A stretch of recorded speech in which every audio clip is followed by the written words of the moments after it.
Assalamualaikum warahmatullahi wabarakatuh. Salam sejahtera bagi kita semua.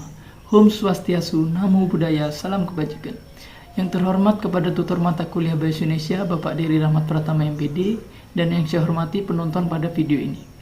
Pertama-tama, marilah kita ucapkan puji syukur kehadiran Allah Subhanahu wa Ta'ala yang pada kali ini atas nikmat dan izinnya kita masih diberi kesempatan untuk menyampaikan suatu gagasan tentang COVID-19. Coronavirus Disease 2019 atau yang sering kita sebut dengan istilah COVID-19 adalah sebuah wabah penyakit yang menggemparkan dunia. Wabah ini merabah pertama kali di kota Wuhan, Cina pada akhir Desember 2019 dan telah menyebar ke seluruh penjuru dunia dengan sangat cepatnya.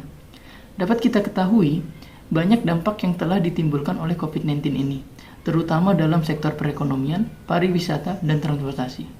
Di Indonesia, sektor-sektor tersebut terdampak karena diberlakukannya lockdown di beberapa daerah, yaitu dengan PPKM mulai dari level 1 sampai dengan level 4. Pada sektor ekonomi, terjadi penurunan yang sangat drastis, yaitu banyaknya pegawai atau pekerja yang menjadi korban PHK dari sebuah perusahaan-perusahaan yang kehilangan investor. Bahkan terjadinya defisit keuangan di sebuah perusahaan. Upaya yang dilakukan perusahaan sementara yaitu mengurangi tenaga kerja dan melakukan operasional secara efektif dan efisien agar perusahaan tidak bangkrut.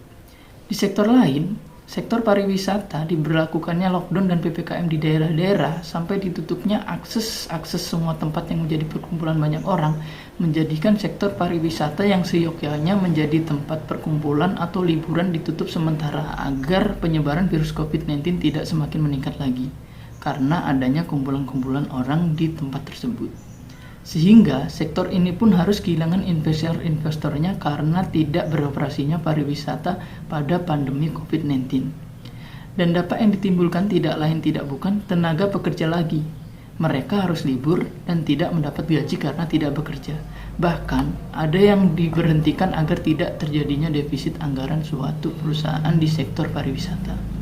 Dan pada sektor transportasi, yang biasanya menjadi alat sebagai orang berpergian, karena dilakukannya lockdown, membuat orang tidak diperbolehkan untuk bepergian dan diharuskan untuk isolasi mandiri, keluar hanya untuk mencari kebutuhan sehari-hari selama di rumah saja.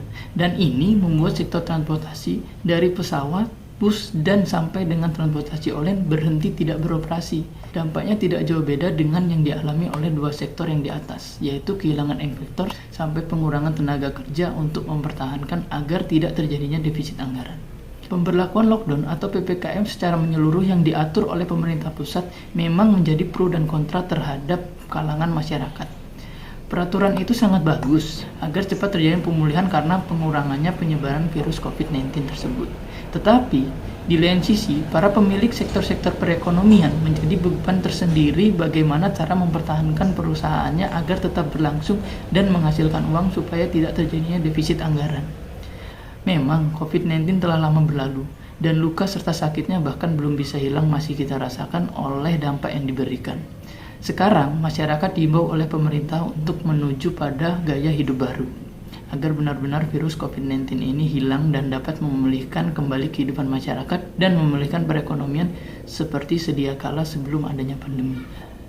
Gaya hidup baru pasca COVID-19 ini adalah diharapkan agar kita selalu mematuhi protokol kesehatan yang telah ditentukan, mulai dengan memakai masker, mencuci tangan, dan menjaga jarak. Serta yang terakhir adalah diwajibkan untuk vaksin dengan dosis 1-3 untuk membuat kekebalan tubuh terhadap virus COVID-19 ini.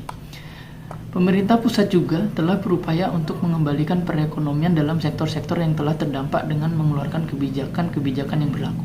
Salah satunya itu dengan kebijakan fiskal yang mempunyai 3 penggerak sebagai perubahannya, yaitu percepatan belanja pemerintah, relaksasi pajak penghasilan, dan pemulihan ekonomi nasional dengan melaksanakan kebijakan keuangan negara melalui relaksasi APBN. Dan dapat disimpulkan bahwa kebijakan yang diambil oleh pemerintah pasca adanya pandemi telah berangsur memulihkan kembali perekonomian dalam sektor yang terdampak dan diharapkan agar segera kembali normal pada pertengahan tahun 2023 mendatang. Mungkin itu gagasan yang dapat saya sampaikan. Kepada Allah saya mohon ampun, dan kepada teman-teman semua saya mohon maaf. Mungkin dalam menyampaikan gagasan ada kata-kata yang kurang berkenan di hati teman-teman semua. Saya akhiri, wabillahi taufik wal hidayah. Wassalamualaikum warahmatullahi wabarakatuh.